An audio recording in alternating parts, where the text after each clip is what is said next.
намудед ва мо кӯшиш дорем ки подписчикони худро ба 5000 расонем ва барои ин дӯстони азиз кӯмаки шумо лозим аст. биёед якҷоя дӯстони азиз дар канали мо обуна мешавем ва ин ба мо як мотиватсия метиҳад ки тез видеоҳоро пешкаши шумо намоем. Тони Фергюсон рақами 3 дар вазни сабуки UFC ба даъвати Майкл Чандлер посух дод ва изҳор дошт ки ӯ омода аст бо чемпиони собиқ Беллатор то охири сол мубориза барад. тавре ки мо дар ёд дорем, Майкл омода буд ки ҳам бо Ҳабиб ва ҳам бо Гейҷи бой занад, аммо ҳама ӯро ҳар гуна суханҳо гуфтанд ва ту ин дархост кардӣ.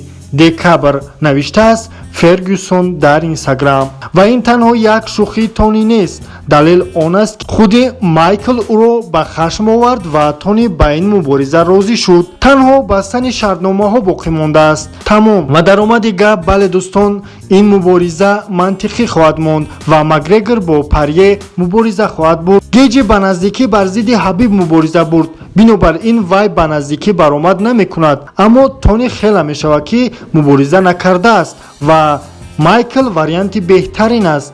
ва шумо чӣ фикр доред? агар ин мубориза байни Тони ва Майкл шавад, кӣ пирӯз мешавад? худи ҳозир дар комментария нависед ва мо бошад идома медиҳем. Хавер Мендес дар бораи муваффақияти Ҳабиб чунин суханҳо гуфт. яке аз беҳтарин мураббиён Хавер Мендес дар бораи он нақл кард ки чаро Ҳабиб ин қадар муваффақ аст. оё ӯ пас аз қаҳрамон шудан ва шӯҳрати ҷаҳонӣ гирифтан тағйир ёфтааст ё ин ки не? беназирии Ҳабиб дар он аст ки ӯ пас аз чемпион шудан тағйир наёфтааст. вай то ҳол ҳамон як бачаи оддӣ аст, ба одамон эҳтиром мегузорад ва муносибати хуб мекунад. Ҳабиб ҳар рӯз тамрин мекунад ва рақибони худро эҳтиром мекунад. вай кӯшиш мекунад ки мисли як шахси дигар ба назар расад. Ҳабиб барои ҳар касе ки намунаи муборизи воқеиро меҷӯяд комил аст, гуфт Хавер.